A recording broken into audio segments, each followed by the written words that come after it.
James, Beto, first of all, James, that was pretty impressive out there. The cackle, it kind of reminded you of Goodison Park of days gone by. Yeah, no, that was the best I've seen it, you know, and to top it off with a win, amazing.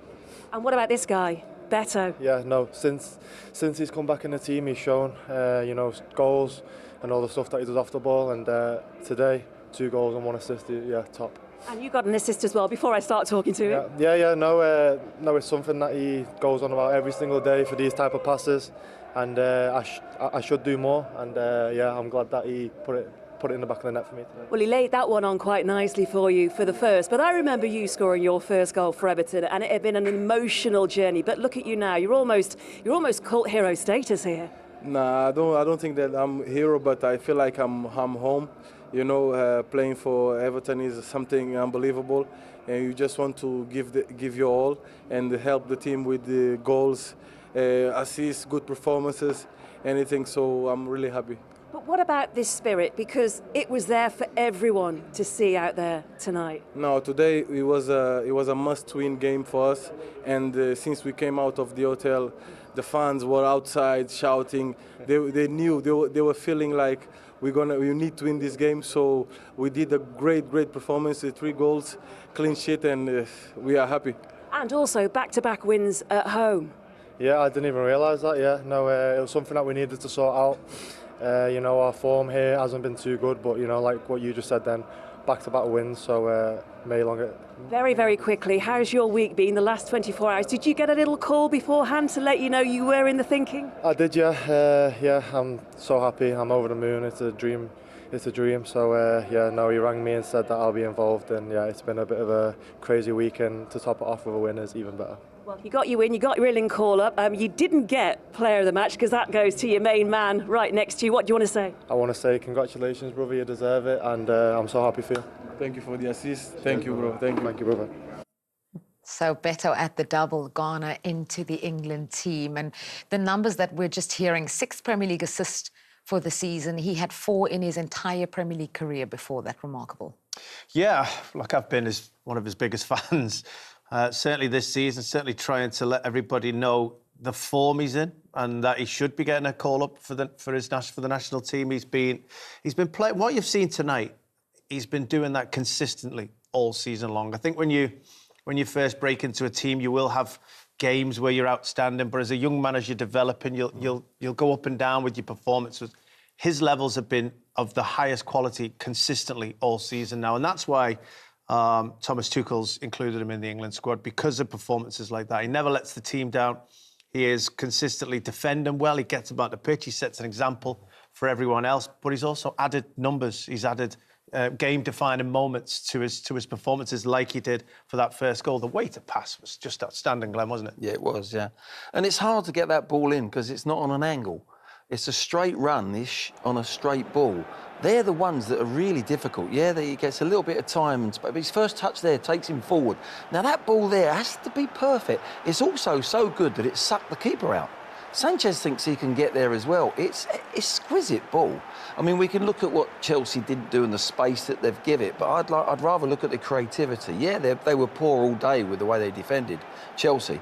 But this ball here, this movement from Beto is top-notch. He's drawn him in and suddenly he's off, and he's just hoping that his midfield partner can actually find him, because he got goal side of Fofana.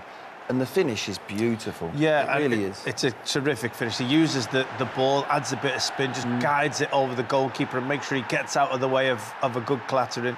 But it was just interesting to hear them talking that Beto's been demanding more of those passes from the likes of James Garner. It's where Beto is at his best. He's not the best holding the ball up, bringing other people into play. Where he is good is using his physicality, bullying centre-halves like he did this evening, and making runs through towards the opposition's goal. And if you've got people behind, like Dewsbury Hall and James Garner, showing that they've got that capability with the passing range today, then Beto gets chances, and he looked like a really good centre-forward tonight. That's what you have with a striker and a midfield player that can hit passes and hurt you and hit you in there. And that was a pass that took the whole team out with one pass. And that's the thing that they'll work on that now in training, and they'll do things where in games it'll be instinctively, he'll know that he can put a ball in there. So he'll make even more movement, and that's how you elevate yourself as a midfield player and a striker. You get that little feel for them, don't you? And yet, every team's got that sort of partnership. Back in the day, Steven Gerrard and Michael Owen, they had it in abundance. You know, you can go through lots of different teams like that, but they have got something now to really grasp and grow as a couple, a midfield player and a striker. So it was 1-0, and that's the goal that separated the two teams at half-time. We expected an improved second half from Chelsea, but those defensive mistakes once again caught them out. Perhaps Robert Sanchez more guilty than anyone here. And let's look at how Everton win the ball back. Well, it's sloppy play again from Santos. He passes the ball in between two players in space. Everton, great. They nick the ball, they pinch it. Beto's confident. He makes a lovely little blindside run. They get a bit of good fortune off Sanchez. But we've highlighted here, there's the sloppy pass. That's a real poor pass. And it's not just Santos. Chelsea players have been doing it all day. But what we do here, we don't understand where Fofana. Look, we've just stopped it there. There's the run from Beto. Now, he's got to track him on a parallel run. If he does that, he gets a block in or he doesn't get his shot, Beto. For whatever reason, Fofana stops and hesitates. And we see it from behind the goal, Oz. Yeah, it was a strange decision. Once he'd committed to drop a couple of yards on Beto, he had to complete it. He can't then decide to stop, because you saw Beto had to wait for the ball. Beto had actually made his run probably a second too early, and he had to wait for the ball to catch up with him. If that's the case at the top end of the field, top-class defenders will deny you an opportunity, because 1 second makes a huge difference at this level in the Premier League especially. And Fofana allowed him a second to just compose himself, let the ball catch up to him and get a shot. It's tough that the ball went through the goalkeeper's legs. Sometimes, as we were saying, they'll go in your favour, they won't. But the defending from Chelsea and the sloppiness in possession was really surprising. It's not by chance. We analysed it at half-time. Fofana, in the first couple of minutes, give a ball away. Then he goes past the ball, and really, Everton might have scored then. So he set his tone in his game defensively really poorly. That's not a standard you can have if you're a Chelsea player. And he's got to really look at himself and his overall performance, because that's the sort of thing that makes you hesitate. If you're not in sync, if you're not defending properly from the first minute, it sets a pattern for the rest of the game, and that's how he played. You talked about the standard of defending. What about the standard of goalkeeping? In the sense of the goalkeeper there, I just think he's a bit unlucky there. That hits a firm part of the body, like a knee or an ankle, it spins away and everyone goes, oh, what a good save, he's blocked it. It's hit a softer part and it's just gone over the line. I can't really say that I wouldn't blame him there. I think he's been very unlucky, and he's looking at himself saying, no, just my luck at the moment, you know. Yeah. He made a bigger mistake, obviously, in the first half when they got away with one. They should have actually scored Everton off his mistake. A really good goal from Everton's point of view. Yes, we'll look at Chelsea, we'll look at the way they're defending, but Everton on the front foot, noticing a sloppy pass in midfield, driving forward. They had 5 bodies attacking the penalty area in that moment, just in transition. And yes, it was a bit of fortune with the way it came about, but positive play from Everton again this evening. Well, if that was a good goal, how do you rate this one? Iliman Ndiaye for the third.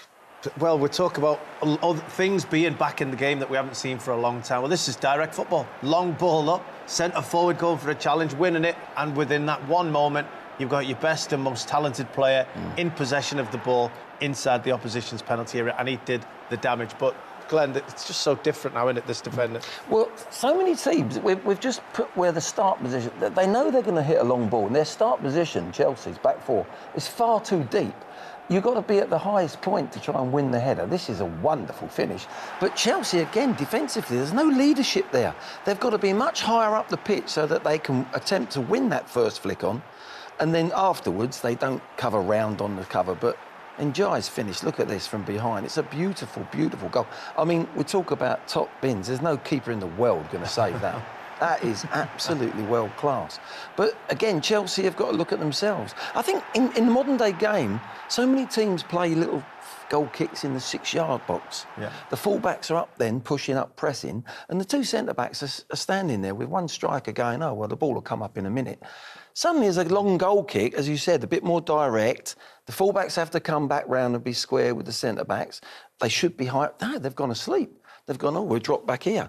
And it's something that's gone out of the game in many ways. But Everton, we said before the game, they've got a balance between going direct and playing through the lines as well. They got it absolutely perfect today, Everton, their balance. So you asked me before the game, what was I looking forward to? And we were talking about Chelsea's defence and the lack of physicality. I would say just get the ball up to Beto against those two centre-halves and he'll cause all sorts of damage. He'll physically dominate them in that area. And it proved to be the case. One simple long ball, Chelsea can't defend it properly. I do also think that they got confused about which centre-half should have gone from the ball because of where they were on the pitch. There were so many things that Chelsea got wrong, but Everton got it right. They knew the moments in the game. They used their positivity. They used their strength. And they got the best player inside the penalty area on the ball because of it. And, as I just said, what a terrific finish. And that's put Everton right in the conversation for the European places. They're just 2 points behind Chelsea. But given what happened to Liverpool earlier on, this was an opportunity wasted for Chelsea. It's like nobody wants to take control of that Champions League race. It's incredible, isn't it? Even Aston Villa had a bit of a slide. Manchester United, you thought were on this win and run under Michael Carrick, started drawing a few games and things not all going in their favour. So you just felt that the writing was on the wall for Chelsea, especially after the start that Liam Rosenior had at the club, but they're just stumbling at the moment, Glenn. They are stumbling, but that one there away from home at Villa, 4-1, you know, they've got capabilities of actually performing at a very, very high level, but they can't get that consistency at the moment, particularly on the defensive side of the game. There's a lot of work. Liam Rosenior has changed the back two or the back three so many times, and it's not for injury. And I always think if you've got a solid centre-backs, two centre-backs, or if you're going to play a back three, if they play consistently together, you become a unit. You become a unit within the team unit, and you become so tight, and you trust each other, and you play off each other, and you get instincts of when he's going to go and defend, when I can cover. That's not happening with Chelsea. They're changing so many times, you don't get that continuity at all, and there's not that feeling. They feel fragile. They look fragile. They certainly started today very fragile as a team defensively. Yeah, especially in that back line where they need to, play together regularly to build up that understanding. Just in terms of Chelsea and potentially missing out on Champions League, because obviously that's what they are fighting for. How much will that affect Rosenior and his future? Well, Chelsea expect to finish in the Champions League. There's no doubt about that. I mean, they have changed manager. It's not always easy to go into a new team and get the results that you want, but Chelsea, that's the type of environment Chelsea is. They expect results immediately. There is a lot of pressure on him to finish in them Champions League places. Maybe more so because teams have stumbled around. If teams are winning above you and you'd say, look, it was always going to be tough for them to make that Champions League, there might be a bit of forgiveness, but every other team above them is losing and they're not taking advantage. Every team is just falling over each other to not run away into the Champions League position. No one's really making a huge claim for it at the moment, which is a surprise. So that adds more pressure. So when you look at the end of the season, I'm sure that'll be taken into account. I think you're right. I think there's an inconsistency of a lot of them teams going for that position. But I think it's time for Chelsea not to look outward, to look within themselves. They've got to look within themselves and say, these performances are nowhere near good enough. I saw them. I covered the game in Paris Saint-Germain. They were brilliant for 60 minutes and they were going toe-to-toe with one of the best teams in Europe. And then suddenly it fell apart.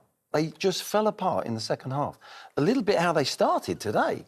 And they have these moments and they haven't got that consistency. They haven't got that experience. They missed Reece James in there today. There was no one in the hub of that team pulling people about, playing well himself, but actually pulling it and saying, that's not good enough. That's not good enough. Giving the ball away like you've done. Sanchez, you haven't learned from last week. You can't take that risk. Why you're too easy-osy? You're the last man on the ball. They're the sort of things you need a player. They haven't got that experience there for somebody to dig them out whilst they're on the pitch when it's needed. And that's why you're seeing this. They've got to look really within themselves and to improve the performances and then get the results. Yeah, and I think even more difficult now for them, given how close it is there in that race for the top five, is the fact that they play the two Manchester sides coming up next. It's not going to be easy, is it? I mean, United are a different United than when they started the season. City are City. They're still going to be fighting for the league. and on their day they can tear you apart. I think it'll be a wonderful game. I've got to say, there's a lot of talent on the pitch when them two teams are going to play. But yeah, they're tough fixtures. Yeah, 4 defeats in a row for Chelsea in all competitions now. And just looking at the table and what's to come, plenty of pressure for Liam Rosenior and his side. Let's go back now and hear from the Chelsea manager. Liam, would it be fair to say Everton just had more intensity, they looked more organised, they had more spirit, had more energy about them tonight? Yeah, goals give you energy, and at the moment, we are gifting goals away. We're gifting goals away to poor goals. When we started the game edgy, first 10-15 minutes, a few cheap giveaways, and then we play our way into the game. And it seems to be happening too often the last week, where we've given really cheap goals away. And what that does, gets the crowd, the energy of the opposition, their confidence goes up. And yeah, and in the end, Everton deserved the victory, and it's something that we need to improve very quickly. You said it's been a constant giving these goals away, and it's down to you, isn't it? It's down to you and your coaching team and your setup to try and put an end to this sloppiness. Yeah, that's 100%. Responsibility and accountability is with me. We played in a different way. We dropped the team a little bit deeper today, worked on a 4-4-2 shape. I felt we were comfortable in the game. That was the first goal we gave away was the most comfortable we were. And the difference again in both boxes is they were clinical. The third goal from Njai is a fantastic finish. We had chances, especially in the first half. Don't take them in moments. And if you don't do that in games, you're going to end up losing games of football. Chelsea beaten at Hill Dickinson Stadium. Post-match reaction from Liam Rosenior.